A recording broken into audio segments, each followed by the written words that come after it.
Hey guys, Nightfox here, and welcome back to another weekly power ranking video, and this is going to be week 6. So without further ado, let's just jump right into it. So starting at the bottom of the list, pretty much the same, just one small change. Blood of Wars takes the 17th spot, Brave Witch is in the 16th spot, Long Riders is in the 15th spot, and Trickster is in the 14th spot. So the only real change is Brave Witches and Blood of Wars swap places, and the main reason for that is just watching these shows, at least Brave Witches, even though it's not giving me much in terms of a plot or anything, at least it kind of is sticking to what it's doing and it has like at least a coherent story. Whereas Blood of Wars is, in my opinion, just a mess. I don't think it even really knows what it is or what it's trying to do. So aside from that, bottom's the same. Again, wouldn't really recommend any of these shows at this point in time. So moving on. Alright, so the bottom half of the middle is Magica Stella in the 13th spot, Babuki Baranki Season 2 in the 12th place spot, Yuri on Ice in the 11th spot, and Bungo Stray Dogs 2 in the 10th place spot. Now, I do want to just briefly say, after Magica Stella, once we get 12 and above, the middle section was really difficult for me to rank. So, just because something is at 12 and something is at 10 or 7 or higher doesn't mean there's a huge gulf. Many of these shows are quite close. It's just when I had to rank them, I had to rank them, and so the middle was a lot closer than it may seem. But anyway, so Magic Estella, again, nothing new for me to say from what I've been saying from the last weeks. Babuki Baranki Season 2, it was a good episode this week. I just feel like it was harping on some on themes and plot points we've already discussed, and there wasn't any like big new revelations. So I'm hoping that we get some new stuff as the season comes to the close, and I'm sure we will. I'm sure there's still a couple more things it's gonna do. So looking forward to it. Yuri on Ice was pretty good this week. Again, I don't know what it is, but last week and this week, I feel like the animation for the ice skating sequences was a little off from what I normally would expect from Yuri on Ice, but it was still a good episode. There was some good character development from Yuri and Victor, so that was good. It's not my favorite show right now. It's still very good, but I'm excited to see where it lands itself because I feel like there's quite a few things that it could go for, quite a few avenues it could take to finish off the show, and I'm interested to see where they take it. So Bungo Stray Dogs 2 is in the 10th spot. I'm kind of getting back on board with this show. I feel like this week was a lot better than the last couple weeks we've had, just consistency wise and story wise. And a thing I figured out from watching this show is just that the main character Atsushi, I just really don't enjoy him at all when he's on the screen. I don't connect with him. I don't really enjoy him. The main draw to this show for me at least is Dazai. I found that out watching these past couple episodes where I'm not really too concerned with Atsushi. He's not really a driving force for me. It's much more all the supporting characters in the show that kind of I think prop him up. But yeah, I'm hopeful that the show is moving in a very good direction that will allow it to conclude nicely. So I'm looking forward to it, but I'm not expecting anything too high just from what I've seen for the past couple weeks of episodes. Alright, so we've had a bit of a shakeup in the upper half of the middle, with Drifters falling to the number 9 spot, Nanbaka getting the number 8 spot, Occultic 9 taking the number 7 spot, and Izetta the Last Witch in the number 6 spot.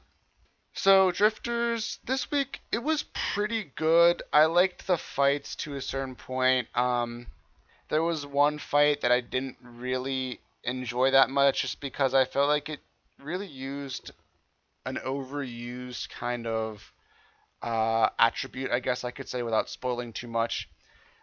And I just don't really like how sometimes fighting shows take this attribute and throw it in there. I think it really just takes all the excitement out of the fight, at least for me, and I don't really find it that enjoyable.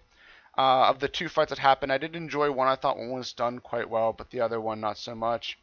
And I feel like at this point we're getting a lot of these characters, and I don't know if they're planning to explain them or not, like how we got some decent backstory on Toyohisa and a little bit on Nobunaga and Yoichi. I'm not sure if they're planning to spend more time on the other historical figures that are in the show. I'm hoping they do at least a little bit, but it seems like so far you just kind of have to go and look it up yourself, which isn't a horrible thing, but I think it may just be time constraints, which brings us to another point where we still don't know how many episodes it's going to be.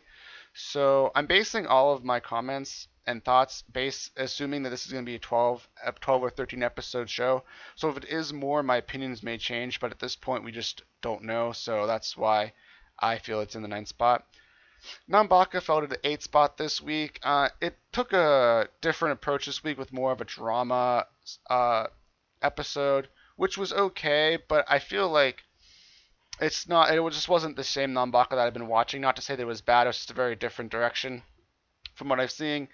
And we're getting to that point of the season where a lot of bombs are starting to drop and a lot of big punchlines are starting to appear. And so taking a break from what I feel like they really excel at, that being the humor aspect and the jokes, I feel like just taking a backseat to that really just kind of dropped it in the rankings a little bit this week.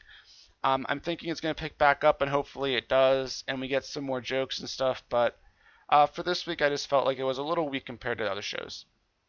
So the big jump this week was Occultic 9 in the 7th place spot. I'm really enjoying this show. This week's pacing was a lot better than last week's.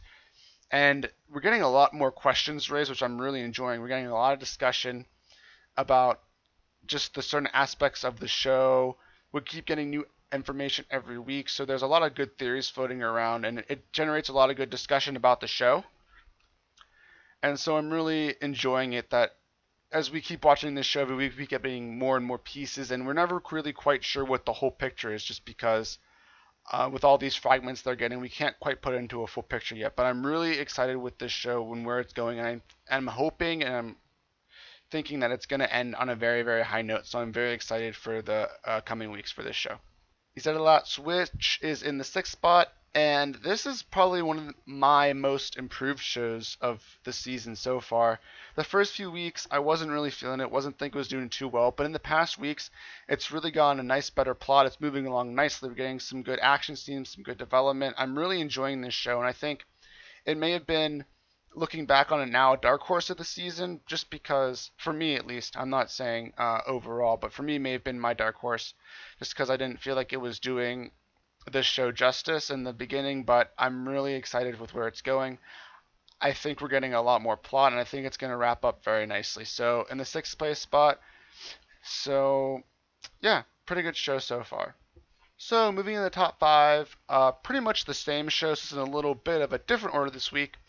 And number 5 is Kaijo. Nice training episode this week. It was a training montage kind of deal. Did it well. Hopefully it doesn't take too long. They teased the big East-West war arc, I guess, that's coming up. That's supposed to be really exciting. So I'm hoping that when we move into that, we get some good action, and it's not going to be one of those things where we have a battle and then we spend an episode or two training.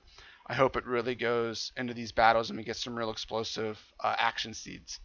And again, other than that, check my previous weekly power rankings. Pretty much the same thing. Battle Shonen doing it well. Nothing really more to say. 4th place spot, Ajin 2. Still a very good show.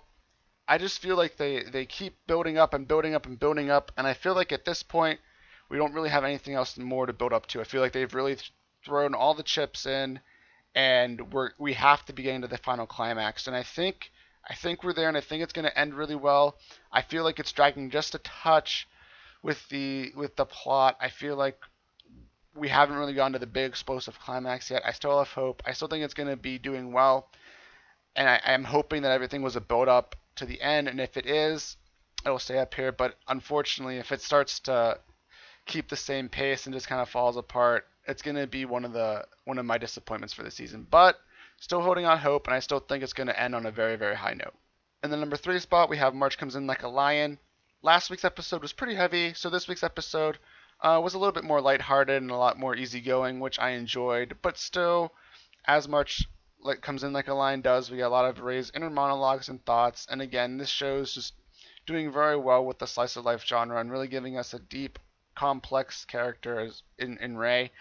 And I'm really enjoying how, even though he's complex and he's very set in his ways, he seems to be growing as a character, and I'm really enjoying that. So it takes the number 3 spot this week.